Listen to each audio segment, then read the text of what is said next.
Laura, can you hear me? Hello? Hello. Yes, I can hear you very well. Very good.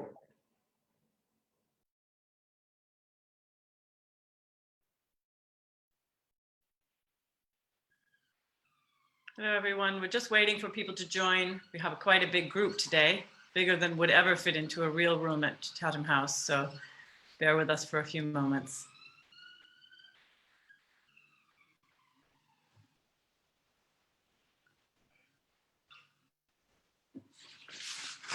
Okay, I think we're ready to start. Hello, everyone.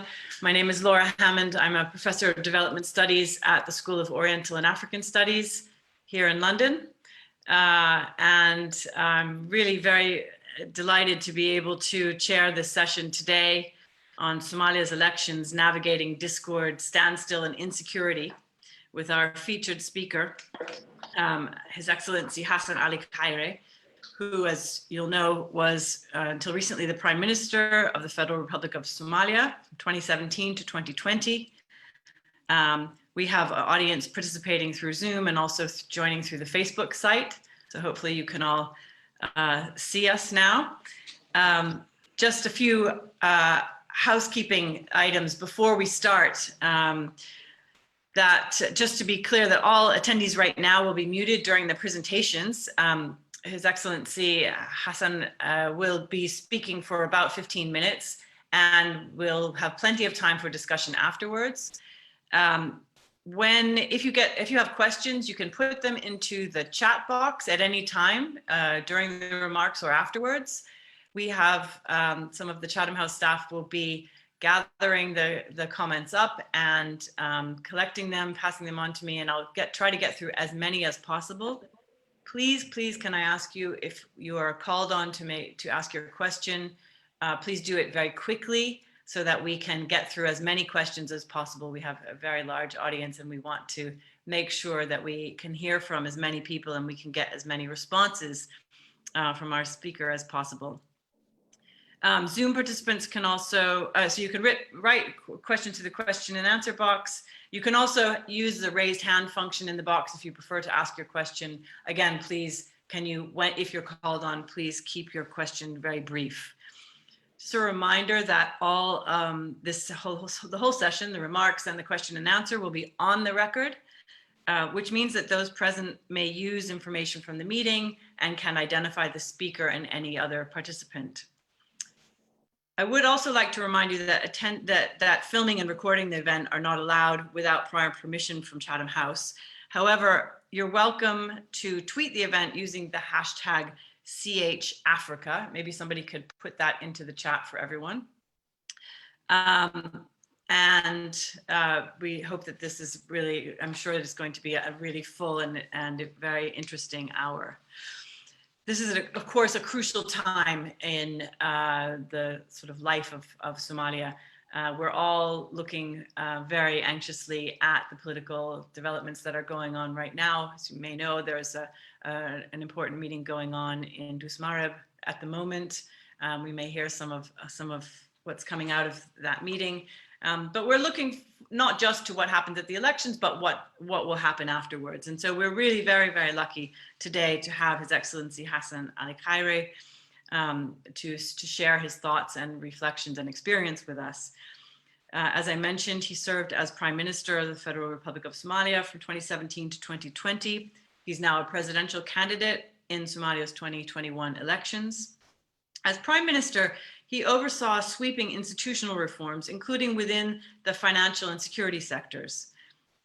His Excellency Hassan Ali Khaire initiated several flagship projects during his tenure, including introducing biometric registration for Somalia's uniformed forces and electronic payments of salaries. Prior to his appointment, he served as the Executive Director for Africa at Soma Oil. He also formerly worked for several years at the Norwegian Refugee Council and served in various senior roles, including area manager, country director, and eventually regional director for the Horn of Africa. It's my great pleasure to welcome His Excellency Hassan Ali Khaire. The floor is yours. Thank you. Thank you, Professor. How can you hear me? We hear you very well. Thank you. All right, just in case there is internet challenges, you will bear with us. But good afternoon, thank you very much, ladies and gentlemen. I'm delighted to join you here today for this important discussion. I'm grateful to Chatham House for regularly providing a platform for open dialogue and exchange on Somalia as part of its focus for this century to enable and build peaceful, sustainable, and inclusive societies. Chatham House, throughout the first century of its existence, has been a friend to Africa and the global South, giving audience to legendary independence leaders such as the 1931 address by Mahatma Gandhi, where he set out the vision that still drives India today, 90 years on. I would also like to take this opportunity to thank Professor Laura Hammond for her kind introduction and particularly for her continued service and dedication to socialist issues in the Horn of Africa and globally. Excellencies and ladies and gentlemen and colleagues, we meet at a time when the COVID-19 pandemic has cost the world over 2 million lives thus far, disrupted livelihoods, and is leading to the deepest global recession. The crisis has magnified the disparities and inequalities of the world we share. It is currently playing out in a vaccine nationalism, where some countries have secured billions of doses of COVID-19 vaccines, while others struggle to access supplies, where over 108 million doses of the vaccine have been administered, and less than 50,000 of that number is in Africa. Even if there was access, a country like Somalia would not be in a position to financially place an order for purchase and would only depend on the goodwill of the world to donate vaccines. The COVID-19 crisis has also aggravated and magnified economic and social challenges that already exist within nations. In the Horn of Africa, simmering political tensions in Ethiopia has led to armed conflict in the Tigray region, with thousands of refugees crossing the border into Sudan, even as border tensions escalate between Ethiopia and Sudan. These tensions, along with Eritrea's long-standing conflict with the TPLF and the Somalia-Kenya border challenges, may alter the regional order and endanger stability. Somalia finds itself in the middle of volatile region with its additional baggage of 30 years of uncertainty and instability. To weather this unprecedented storm, the Somali people must therefore understand the grave importance of sustaining the progress achieved over the past 2 electoral cycles since the end of our transitional government. For the past decade, despite the shortcomings and challenges in Somalia, there have been indirect electoral processes that were largely viewed as peaceful and acceptable to all political stakeholders, leading to a peaceful transfer of power. Unfortunately, this year, the ongoing electoral impasse risks that hard-earned political culture, which is one of the major positive achievements of the past 30 years. Upholding democracy and conducting free, fair, and transparent elections is not a challenge only in Somalia. And while democracy is the most preferred system of governance, we have recently learned that it requires strong and mature institutions to ensure its protection, although it is the citizens' fundamental rights. Citizens around the world have the right to elect their preferred leaders, but sometimes the result of seemingly democratic elections can produce undecided leadership that puts to test all democratic values and ideals. Other times, democracy can be hijacked in the absence. Other times, democracy can be hijacked in the absence of a strong institutions. The recent US election is the latest example of how well-functioning institutions safeguarded the world's oldest serving democracy.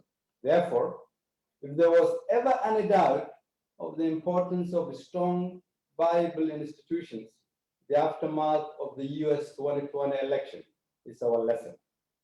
Somalia, as a nation, can affirm in the absence of a strong and viable institutions, individuals take on that role, and we depend on the goodwill of those individuals to prevent the nation from crisis and conflict.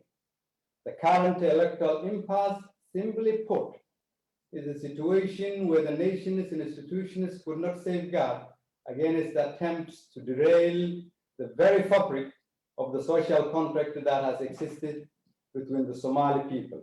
This has paved the way for great mistrust that goes beyond fear of mismanagement of the electoral process. And although there was initially an agreement by the federal government and the federal member states on September 17, 2020, on the conduct of an indirect election, challenges arose in the arbitrary management of the implementation phase.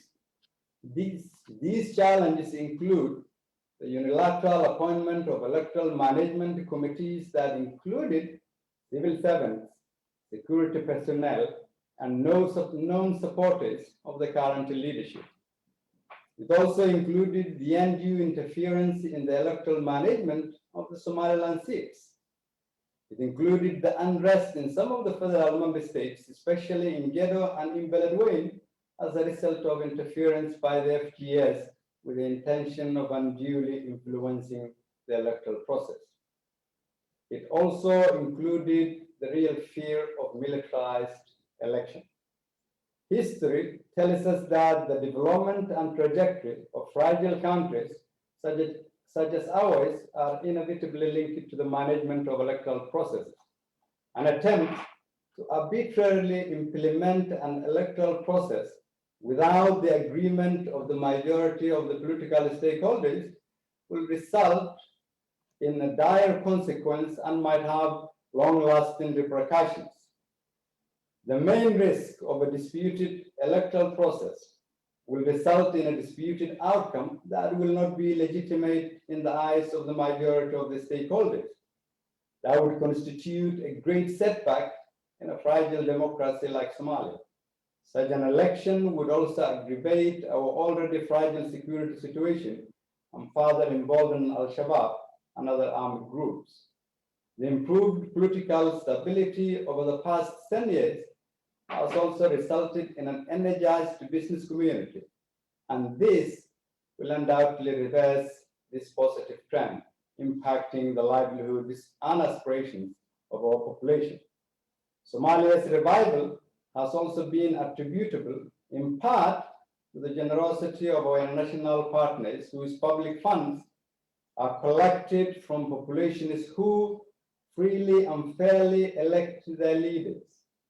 In the event of an undemocratic and arbitrary electoral process, it is unlikely that this support will continue at current levels. A volatile electoral process would also dampen the recent active participation by Somalia's youth in our country's reconstruction. Ladies and gentlemen, to further paint this picture, Somalia soon will be in an uncharted territory. The mandate of our federal parliament, the backbone of our democracy, expired on the 27th of December 2020. And in 4 days, our country faces a critical constitutional crisis where the president's mandate expires on February 8th.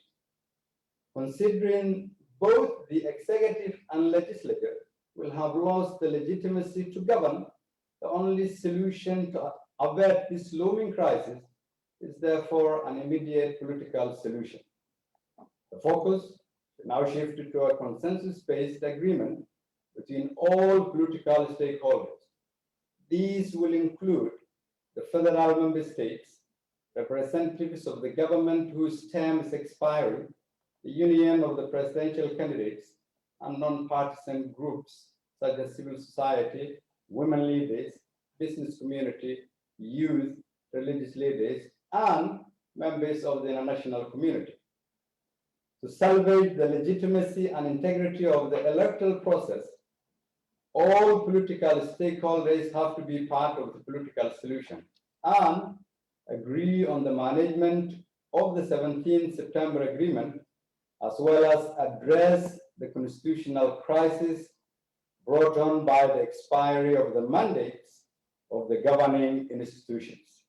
This will require selfless leadership from all stakeholders that puts the nation's interest before personal and political ambition. And while we seek solutions for today's crisis, we must also learn from this challenge so as to not repeat the mistake of the past and rebuild institutions that can safeguard against such situation in the future. Having that in mind, while I was in office, we undertook the biggest and most challenging reforms that our country had undertaken in the past 30 years.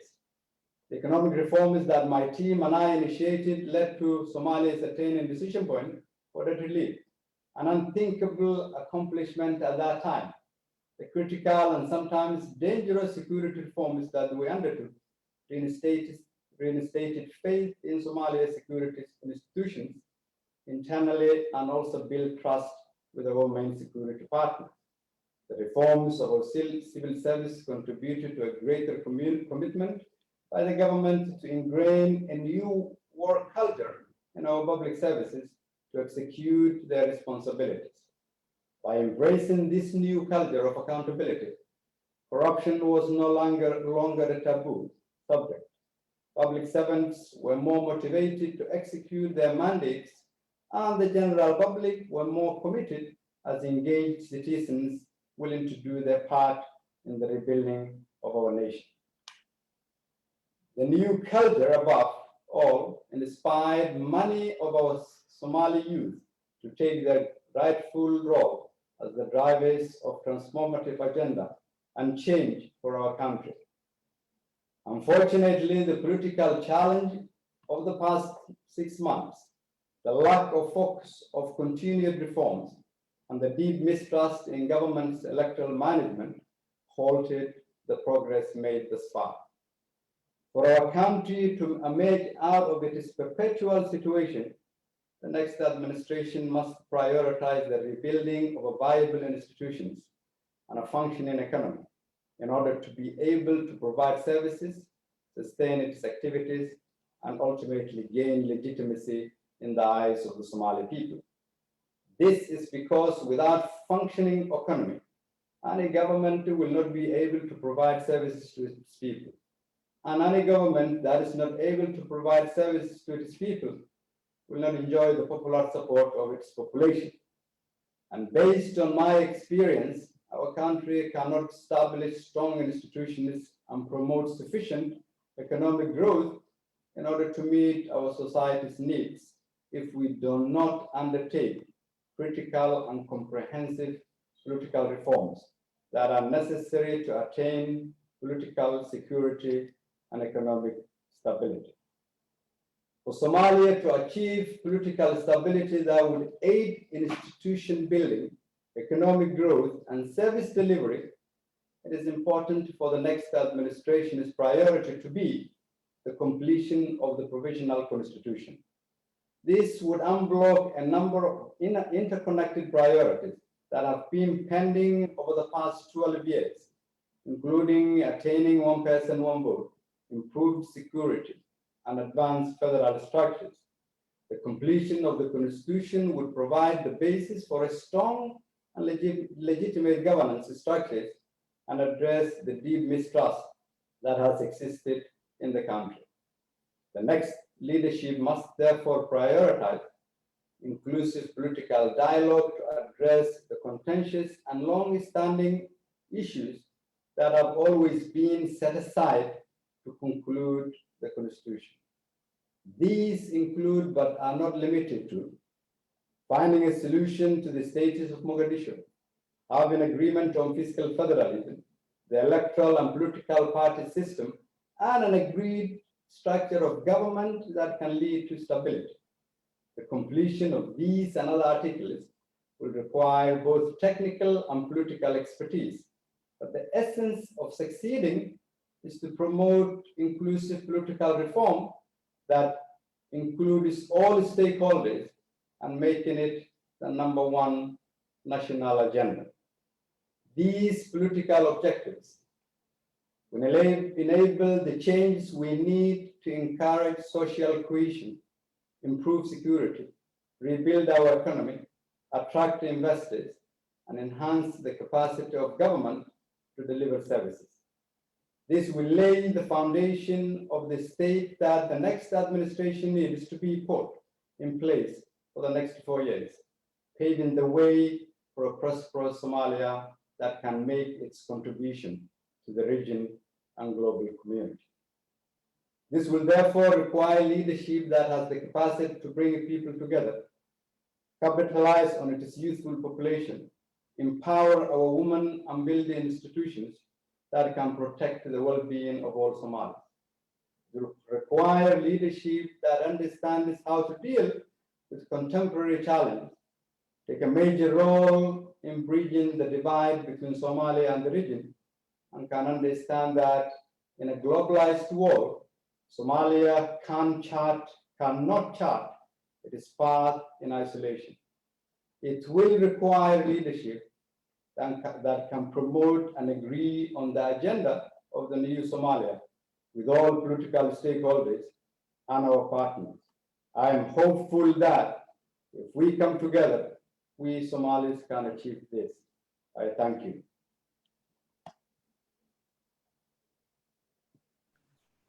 Thank you very much, Your Excellency.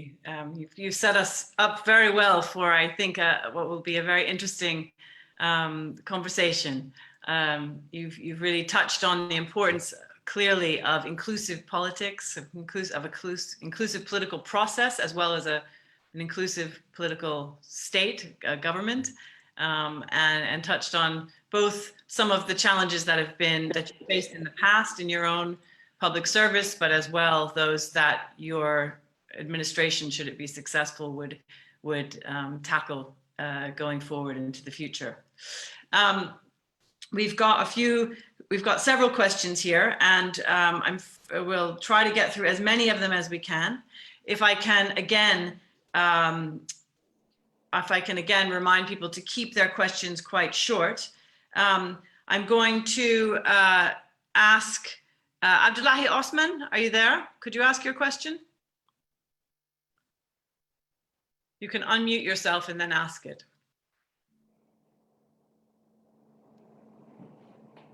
Are you there, Abdullahi Osman? If I don't hear from someone quickly, I might just ask their question so we can keep moving. Okay. You're there, go ahead. Yes. Hi, good morning. Good morning. I want to thank Chatham House, and I want to thank His Excellency for his presentation.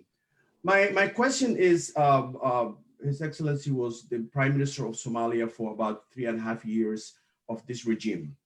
The same regime, the same things happened for the past, for the last regime, that we have waited until the last half a year or so to start to talk about elections and the modalities of the elections.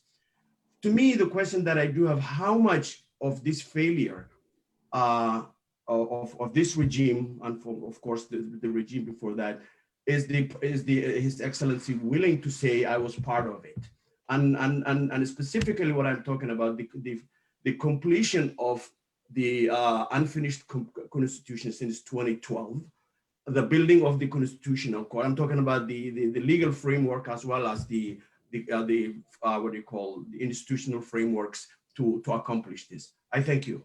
Okay, thank you very much. Can I ask have a couple of questions? Is that all right, Your Excellency? And then if we give you a couple of questions, and then you can respond to them in 2 or 3, yeah? Yes, please. Lord. Perfect. Okay. Mohammed Haji, are you there?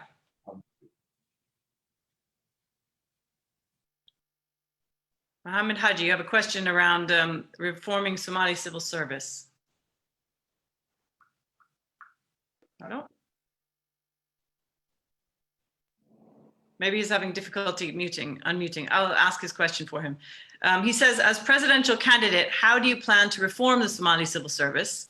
There is a repeated lack of institutional capacity in the civil service while corruption persists due to clanism and nepotism in making appointments. So that is his question. And if you can take a note of that, I will take the liberty of adding one more question from Fataye Gele.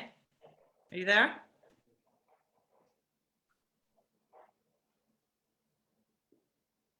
Fataye, are you there? Hello.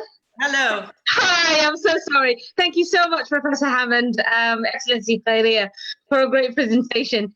My question really was about the Constitutional Court, with the upcoming elections, all the wranglings, and obviously the consequences of that, of not having a Constitutional Court for the federal government of Somalia to settle the disputes.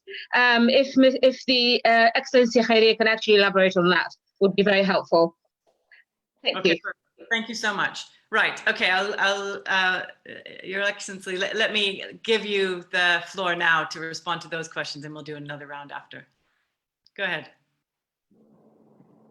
I understand it was Abdullahi who had the first question on one person, one vote question. I'm grateful to his question.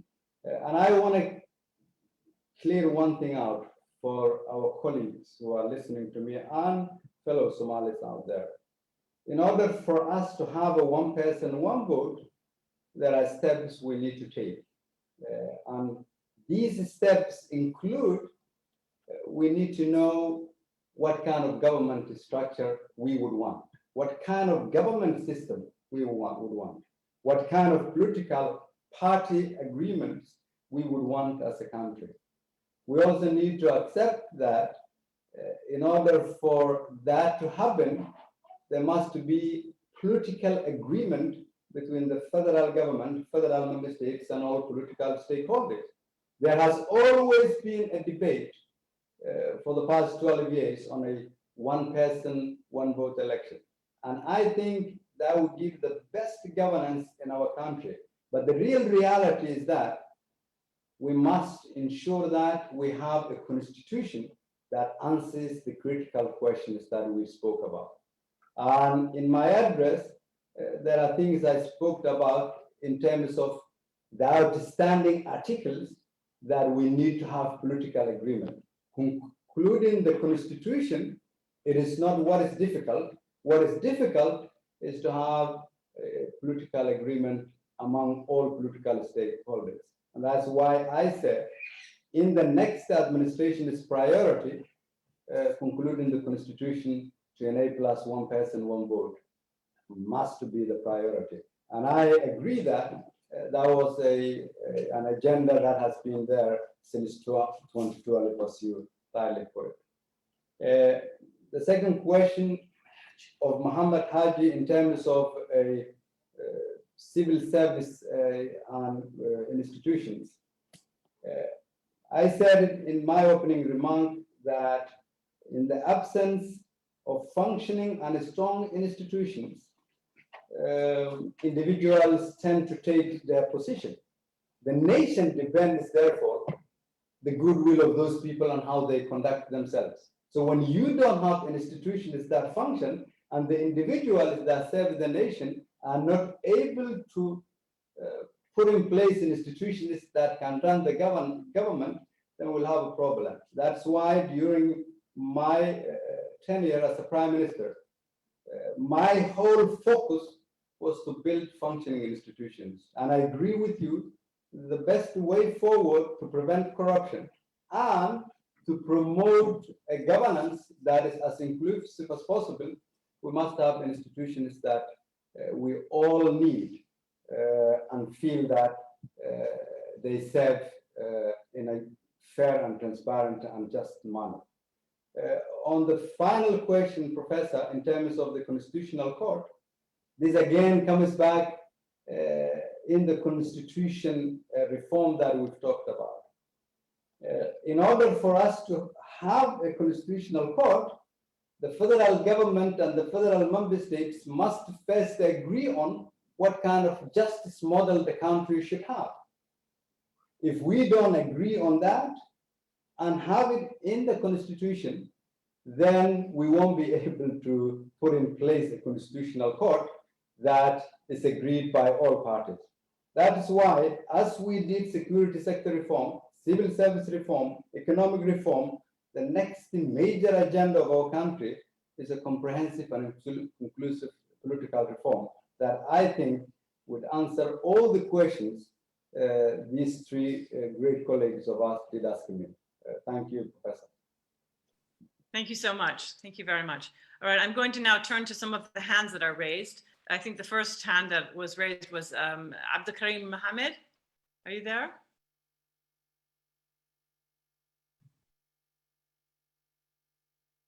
Hello, Abdulkarim. You can unmute yourself, I think. Yes. Thank you. Go ahead. Thank you. Do you hear me? Yes, go ahead. Ask your question, please. His Excellency, I would like to ask every Somali government or every regime fails to build the judicial institutions and to complete the Somali constitution. And instead, they focus on the effects while avoiding causes behind it. For instance, where there's no justice, peace cannot prevail. After also completing and enforcing the constitution will crack down the corrupt politicians. So the basic foundation of every government lies on the rule and regulation that governs the principle of government system and to have system that's above everyone. So I conclude my question, why not prioritizing on the root which is the fundamental of government, like building the judicial institutions and completing the constitution, instead of thinking about other things? Why not prioritizing the basic functions of a governance? Thank you. Okay, great. And then I'll get a few questions in here, please. Mr. Gulaid Abdi? Go ahead and unmute yourself.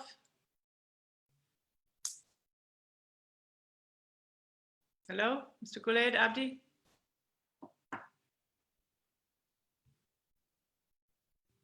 No? Okay, maybe we can come back to you afterwards. Ahmed Abdallah, are you there?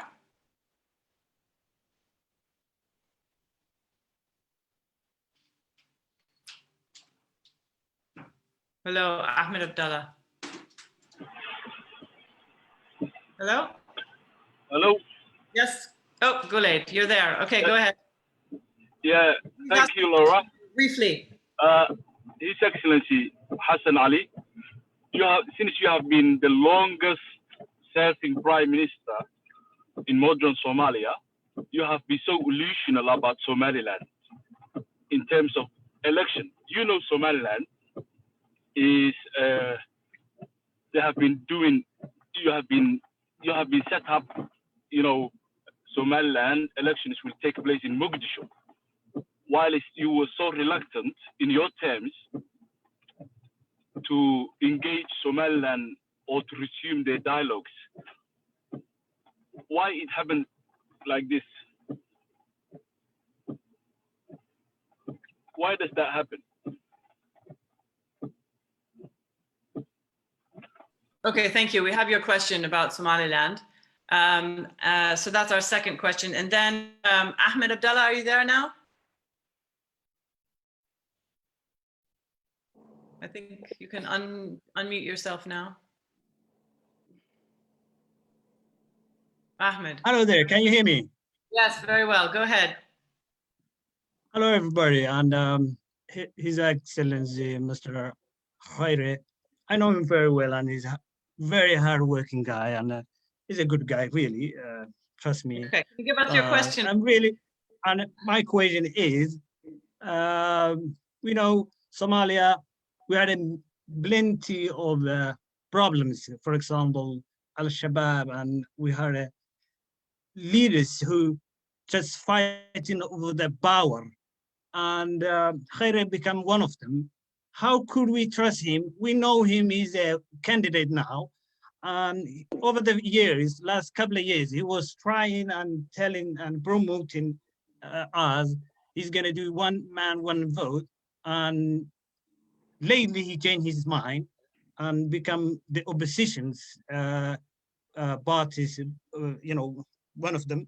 And I really thinking, how can we trust him now, as we know him, he's a candidate now, and he's using all the information he knows, and that's the main question. Okay, thank you very much. So I guess in a nutshell, what is it about your candidacy that we should trust particularly now? Hassan, do you want to take those three? Yes, Laura, thank you very much. Abdikrim, thank you very much for the question. And I really agree with you the way you put it. Let me give you an example out of my experience. For 2.5 years, the main, I would say, project we've been working on was how to grow the economy. And to do that, we were eagerly trying to re-engage with the international financial institutions. And we, in Somalia, we've become the fastest nation for the past 30 or 40 years to reach debt relief in a record time. But in order for us to take advantage of the re-engagement and the access we have to the international financial institutions, including World Bank, IMF, MIGA, IFC, and all these, that required for us to answer a number of other questions. And these questions, they go back into the heart of your question. And that is, in order for our country to attract investors, the question that will be asked is that, is your country politically stable for investors to come and invest? Is your country security-wise stable for investors to come and invest?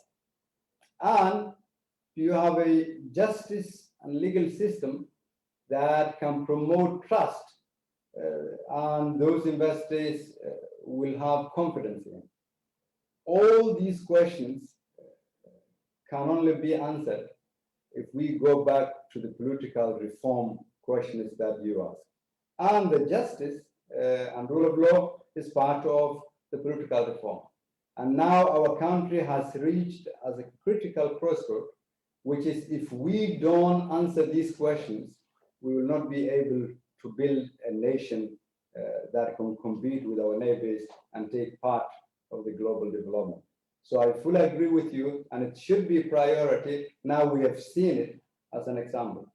The question of Gule, I take the issue of Somaliland seriously, and it is a very important question. While I was Prime Minister, we have initiated a dialogue, and we've managed to bring Somalia and our colleagues from Somaliland to come to Djibouti, where most of the international community and neighboring countries were on board on that dialogue. Unfortunately, we've just reached a degree of progress, but we haven't concluded the entire dialogue. I understand the criticality of it, and I believe that it should be one of the most important priorities the next administration to undertake. We owe to the Somali people, we owe to the Somaliland people to make sure that this dialogue continues. We also live in a globalized world, and we are dependent on one another as brothers and sisters. I thank my brother Ahmed Abdullah's question and the way he put it. He doesn't need to trust me, but he needs to trust my record. Yes, I was the longest serving Prime Minister. In my tenure as a Prime Minister, we have undertaken the most advanced economic reform that for the first time lended us credibility within the international financial institutions and our international partners. For the first time, Somali people start enjoying for the world to see us differently and receive direct financial support to the government. For the first time, all the months I was put in place system that enabled every person who worked for the government was paid in time. We've reformed the security sector reform that everyone thought when I initiated that it is going to be the biggest disaster. We reformed the civil service reform. We've changed the culture of work and ethics in the country. We've made the Prime Minister the best functioning office our country has known over the past 30 years. With that record, if the Somali people entrust me with the role of presidency, I can get the job done. Over to you, Professor. Perfect. Thank you so much. I have a few questions that I'm going back and forth between submitted questions and raised hands. So if you've got your hand raised, bear with me. I'll try to get back to some more of those in a few minutes. But we have a question here from Yusuf Omar. Are you there? Just Omar. Yeah. Yusuf, are you there? Yes, can you hear me? Yes, very well. Go ahead. Thank you, Laura, and thank you, Prime Minister. My question is about the current meeting in Dusamareb. That's about the election in Somalia. We know the Prime Minister, the federal government of Somalia actually did agree to dissolve the election committee, and also they agreed to refer to the issue of Somaliland to the Speaker of the Upper House, Abdi Hashi, and also the Deputy Prime Minister. And also the issue of Gada has been agreed to some extent. So it's all positive. So how do you, what's your reflection as a Prime Minister, the success of these agreements today in Dusamareb? Thank you. Okay, great. And then we also have a question from Abdullahi. Are you there? Yeah, go ahead.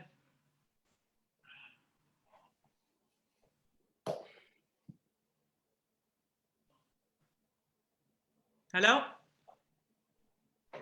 Abdulatif, are you there? Yeah, I'm here. Go for it. Please ask your question. Thank you, Laura. Thank you, Chatham House. Thank you, His Excellency Hassan Ali Khaire, our former Prime Minister. I'm Abdulatif, joining you from Nairobi. My question to His Excellency is, what are your priorities towards foreign affairs?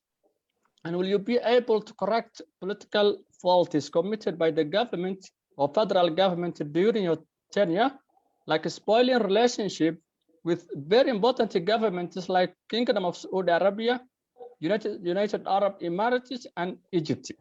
Thank you so much. Thank you very much. And I'm going to also ask Peter de Klerk. Are you there? Can you've got your hand raised. Can you ask your question?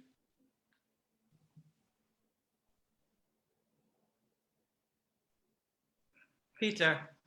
Okay, can you hear me now? Yeah, perfect. Okay, good afternoon, Mr. Prime Minister. Peter de Klerk, visiting professor in Johannesburg. As you know, the political contract between a state and its people is based on convincing the people that there's an added value to the state in the first place. Now, in spite of your own impressive accomplishments on economic governance and accountable institutions strengthening, do you believe, in view of the continued political fragmentation, which is still very clan-dominated, that there is enough common ground and collective vision to move forward and keep the nation together to avoid a return to the fractious past, where conflicts were resolved by physical confrontation rather than political dialogue? And I'm asking this question in particular in view of the lack of federal stability. Thank you. Perfect. Thank you so much. Your Excellency, can you take those three questions? So we have, yes, please. Yeah, one thank about you very the much. process. Yeah, another about the influence of Gulf countries in particular, and Peter's last question around national unity.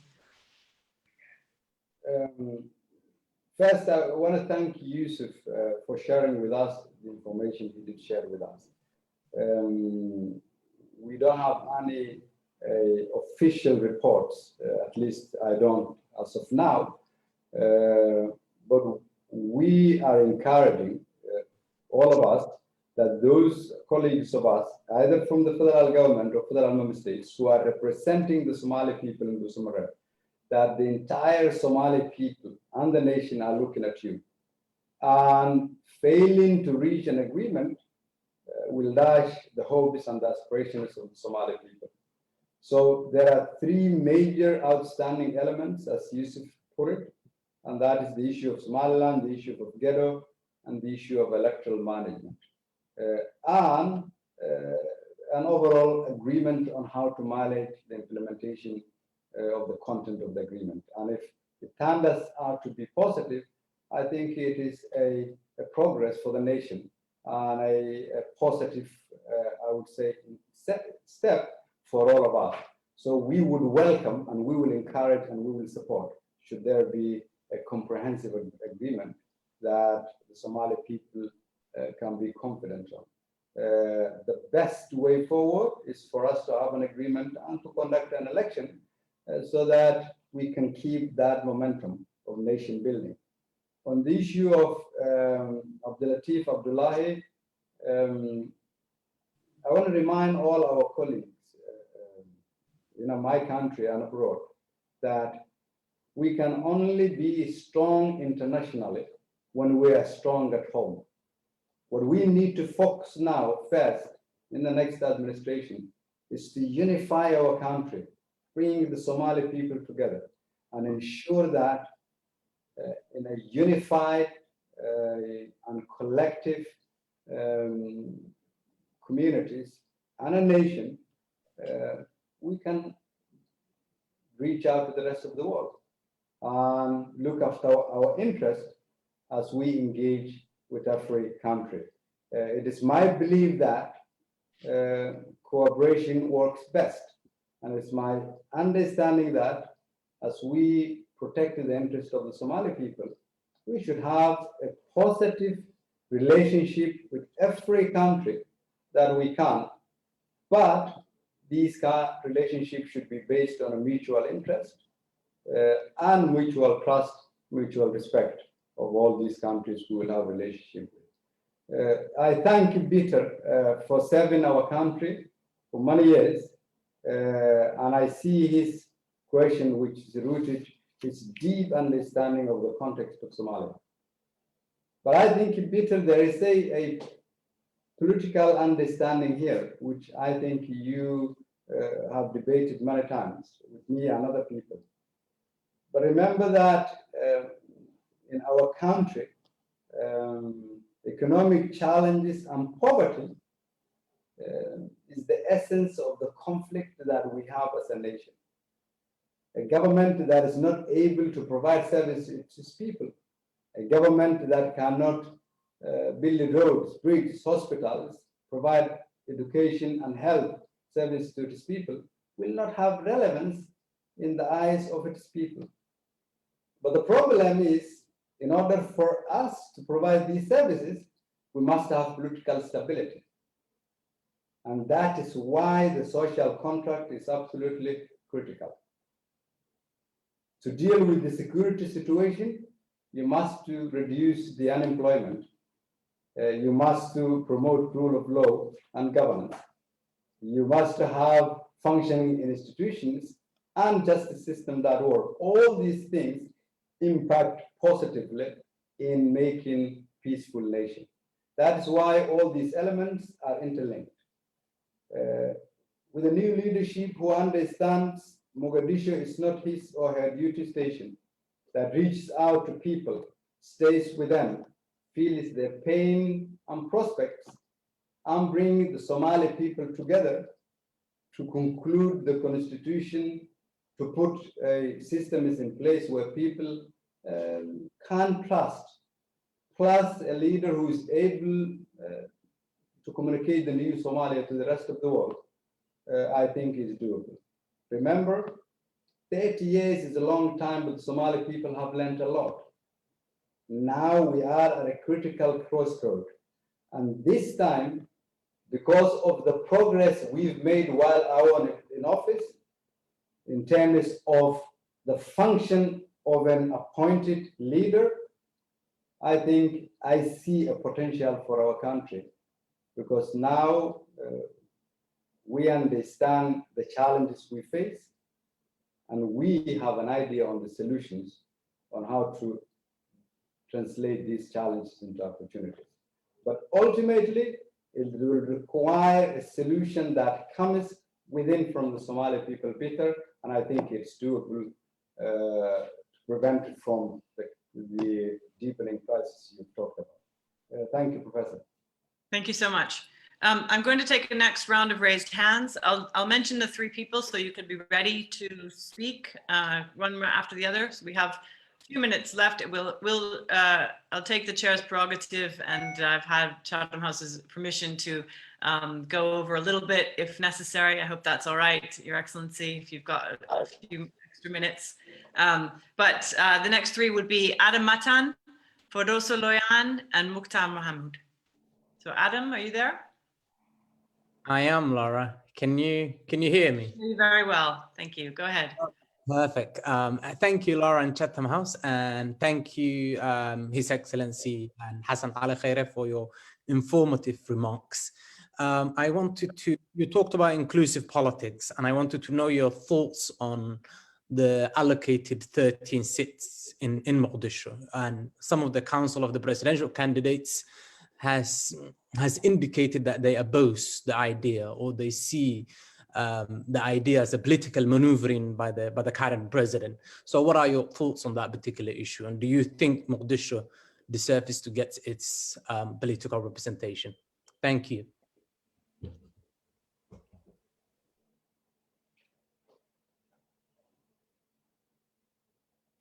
Of course, I have to unmute myself as well. Fardusa, are you there?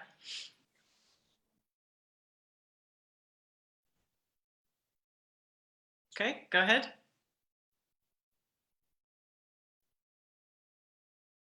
Fardusa, are you there?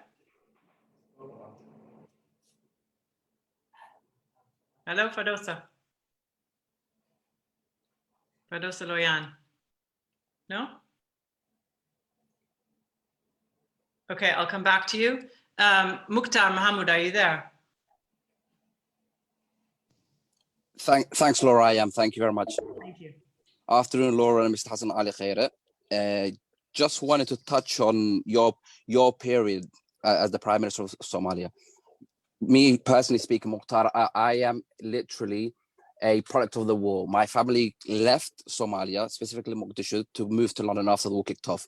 So I've never lived in the country.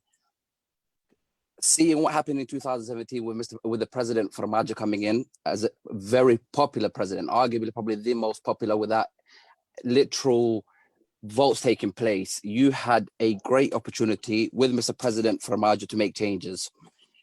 Just to touch on some of the points that you said about the reforms that you made, Mr. Khaire, you mentioned that you made extreme very good reforms in security and economics. Just to counter what you said, Mr. Prime Minister, as for the security reforms, you said that you made huge reforms, and clearly that hasn't mirrored with the security situation on the ground. We saw what happened in 2017 with attacks in Zobe, X-Control, and many other places within the country. Another issue, Mr. Khaire, that you've mentioned was the economical reforms. What we know factually, referencing the World Banks and all other economical hubs that are known, is that the Somali GDP has continuously decreased. So 2017, Somalia grew by 1.42, 18, 2.8, 19, 2.9, and we'll leave 2020 because I wouldn't think that would be fair. Let me move to my question now. With that level of popular support that you and Mr. Farmajo had, and why did you not use that to catapult and make actual changes, Mr. Hassan Khaire? And what was the main driving factor that stopped you from gaining and using that momentum? Thank you very much. Okay, thank you. I think I'll also bring in Sadia Ali. Are you there? Sadia? Yeah, hello, His Excellency, and hi, Laura. I would like to ask you a question because the women's role and women's role in elections and vote. Luckily, there's a 30%, but the 30% is only nominal. And at the moment, the women and how they are selected, including the men, is not based on their capacity and qualification for the job. So many people like ourselves are kept at the gates because of it is clan-based. So my question to you is that men have failed miserably. That's setting aside the progress that you mentioned. Still, our country is in a turmoil after 30 years. Do you think it's about time that men stood aside and women take over the role? Thank you. Okay, thank you. Your Excellency, would you like to take those 3 questions, please? Yes, on the issue of the first question of the 13 cities of Mogadishu, I thank my brother for asking me that.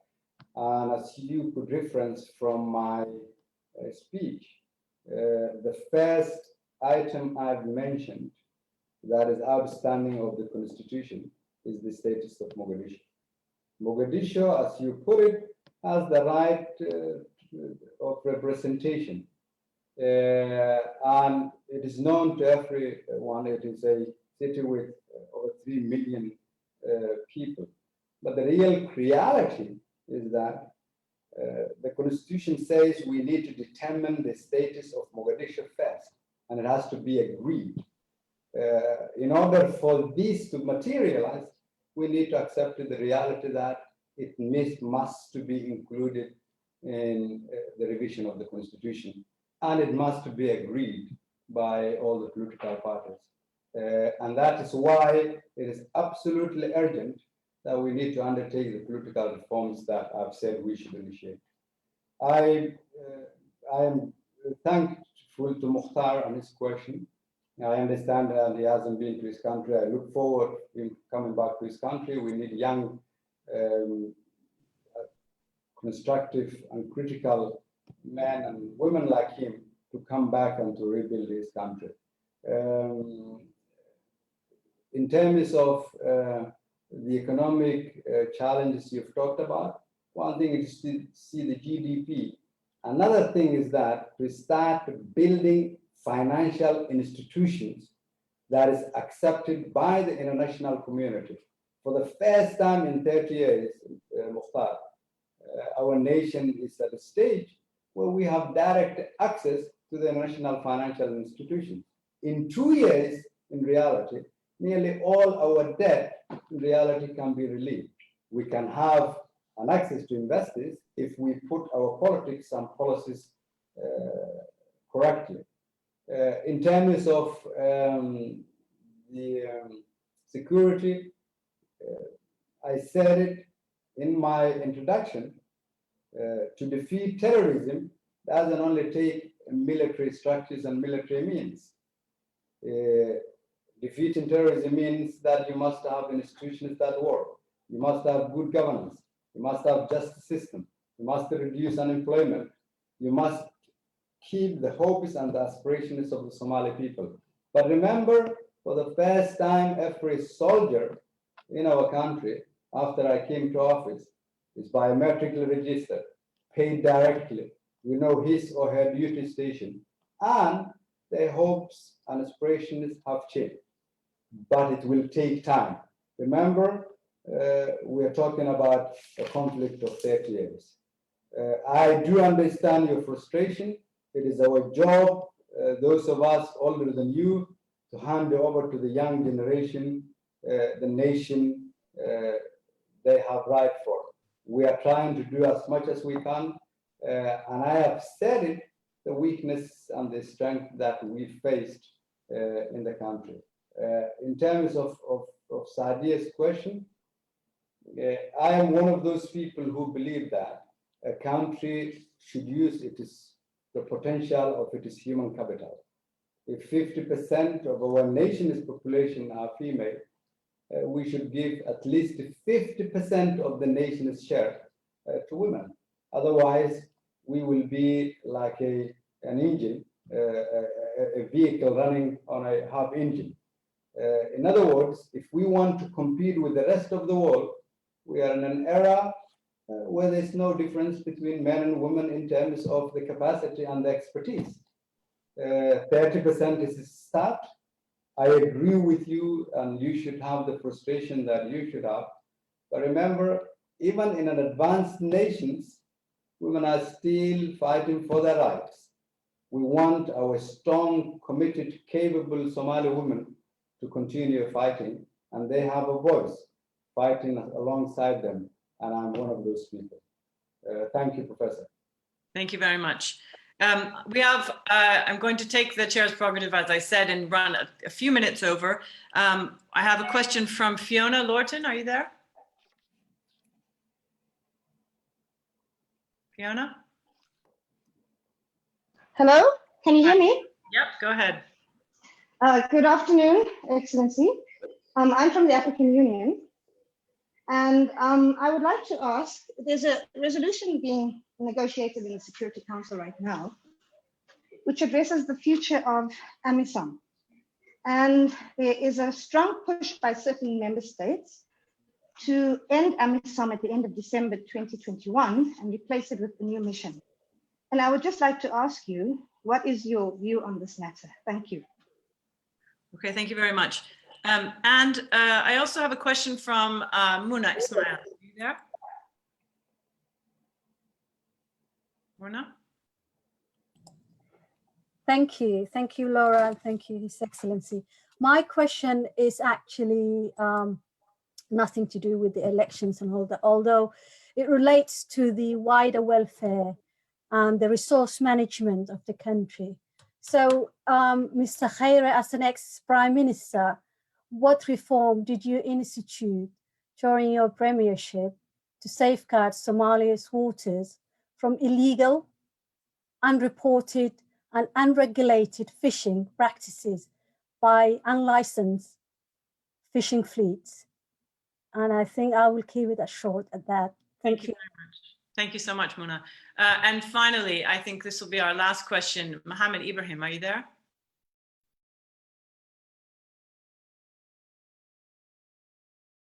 Hello, Mohammed. Hello? Mohammed, are you unmuted? Yeah. Are you able to hear me now? Go ahead. Thank you so much, Laura Hammond. Thank you so much, Chatham House and Your Excellency Hassan Khaire, for this highly intriguing discussion. I wanted to touch on the issue of federalism. You talked about political stability, and is federalism the right model for Somalia, or are the people applying it, have they all misunderstood what federalism is? Because without political stability and without the right dispensation, all these reforms will go nowhere. Thank you. Okay, thank you very much. Okay, Your Excellency, would you take these last few questions?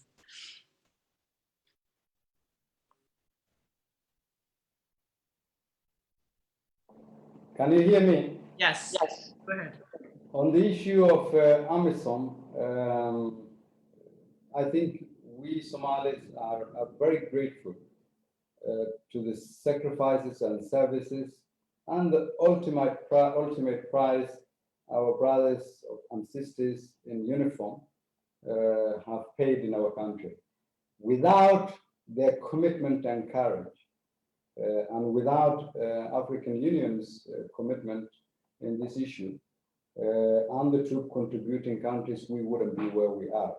And it is in its rightful place for us to show that gratitude.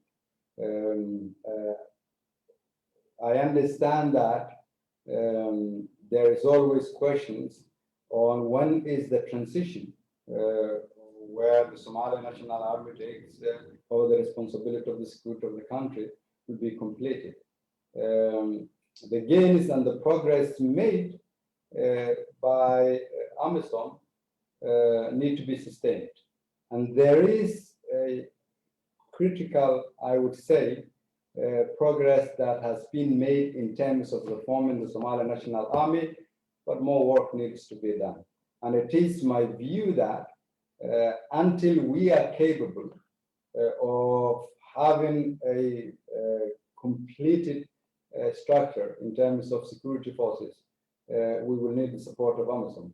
Remember also, it requires resources, both economic and technical. That's why I've said these reforms that we've talked about, both economic and politics, will help aid for our security forces to take up the responsibility of the country.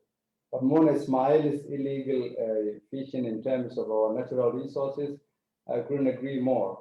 Our vulnerability is one of these critical areas that we are not able to protect these illegal fishing. While I was in office, we've reached out to international partners, especially our partners of the European Union and others. Finally, we have at least managed to put in place in our ministry tracking devices that alert us and for us to know what is happening in our waters. Much work needs to be done, and that is why both financial, I would say, expertise and technical expertise will be required.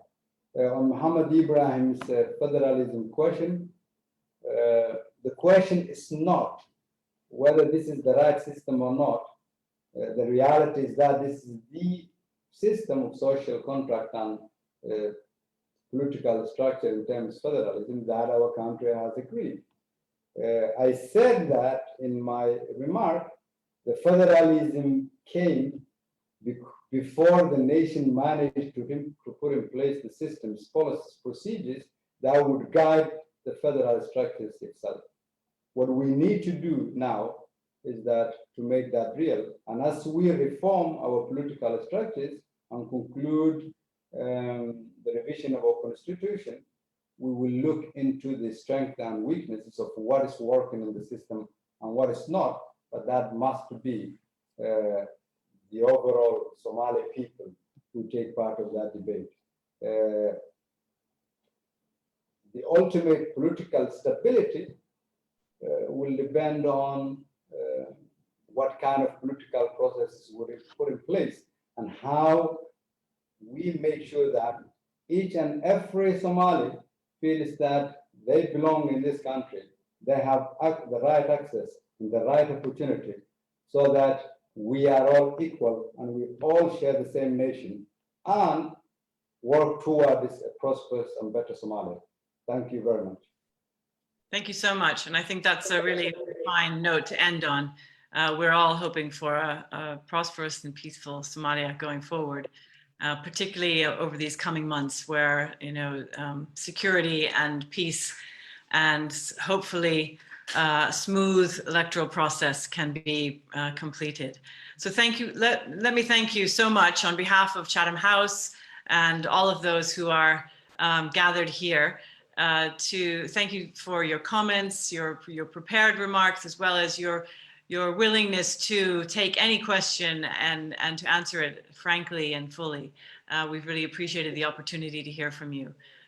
We wish you all the best and hope to have you back at Chatham House physically before very long. Thank you very much to everyone for joining. I think there will be a paper coming out of this session that will be on the Chatham House website in due course, and we look forward to seeing you at future similar events. Thank you. Thank you, Professor, and thank you to your other colleagues at Chatham House, and thank you to those who attended. Thank you. Bye-bye. Thank you so much. Bye-bye.